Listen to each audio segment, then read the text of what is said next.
On va faire une génoise. Une génoise, en fait, c'est hyper simple, c'est 3 ingrédients. On va avoir besoin de 8 œufs entiers qu'on va faire chauffer au bain-marie, 250 g de farine, qu'on a là, 250 g de sucre. Allez, on démarre. On va 250 g de sucre, on bat un peu au fouet et on va envoyer ça au bain-marie. Donc le but là est de monter à 50 degrés, pour être précis, entre 50 et 55. Il ne faut pas dépasser 55. Donc on continue de remuer comme ça, jusqu'à 50-52 degrés, on coupe. À cause de l'inertie, on risquerait de dépasser les 55. On va faire monter maintenant ça au robot. Donc vitesse maximum, on attend qu'elle refroidisse et qu'elle monte. Une fois qu'elle a bien monté, tu fais le ruban. Puis encore,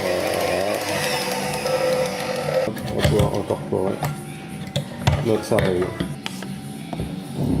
Donc on a le ruban. Hein. Il faut vraiment avoir le ruban avant d'incorporer la farine. Tamiser la farine.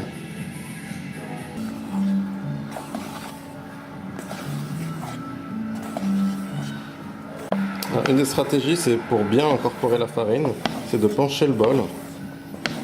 Voilà, et quand je passe, et donc la farine, au lieu de tomber au fond, elle tombe sur le côté. Et sur le côté, j'arrive à la prendre avec ma spatule, donc j'arrive à bien incorporer.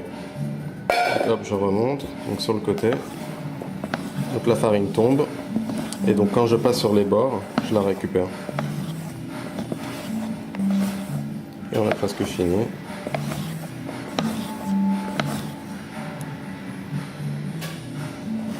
On remplit.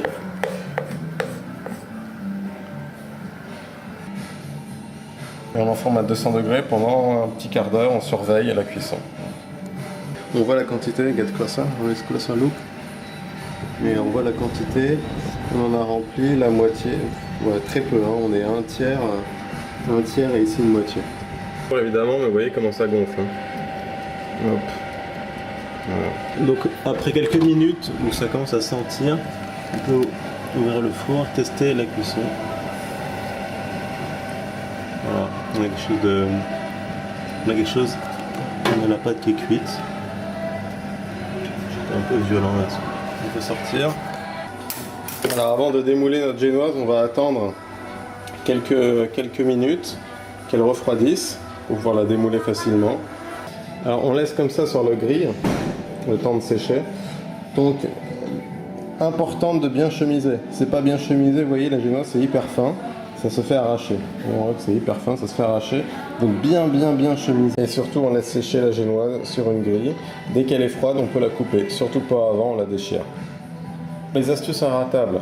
Il y avait ne pas dépasser 55 degrés lorsqu'on chauffe au bain-marie les jaunes. Continue de remuer les jaunes sans en faire trop. Notre but n'est pas de faire entrer de l'air, etc. On va le faire de toute façon comme on l'a vu au robot. Donc le but est simplement que ça ne brûle pas, que quelque part dans l'appareil on n'atteigne pas 55 degrés. Donc on remue classiquement. Ensuite on monte tout ça au robot, il n'y a rien à faire, on fait rentrer un maximum d'air.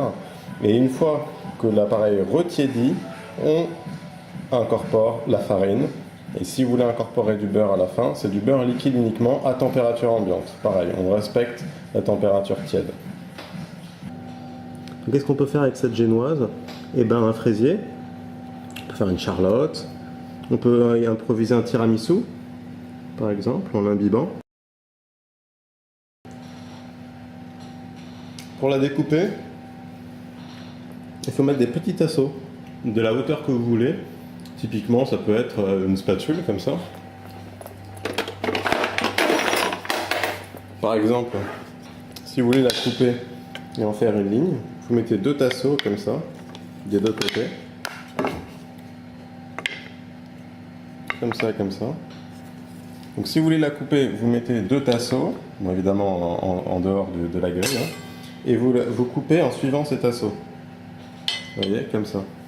Pour avoir une surface assez lisse, ça se voit quand la génoise est mal coupée. Donc pour avoir une surface plan, vous suivez les tasseaux comme ça, hop, et vous arrivez là-bas tout droit.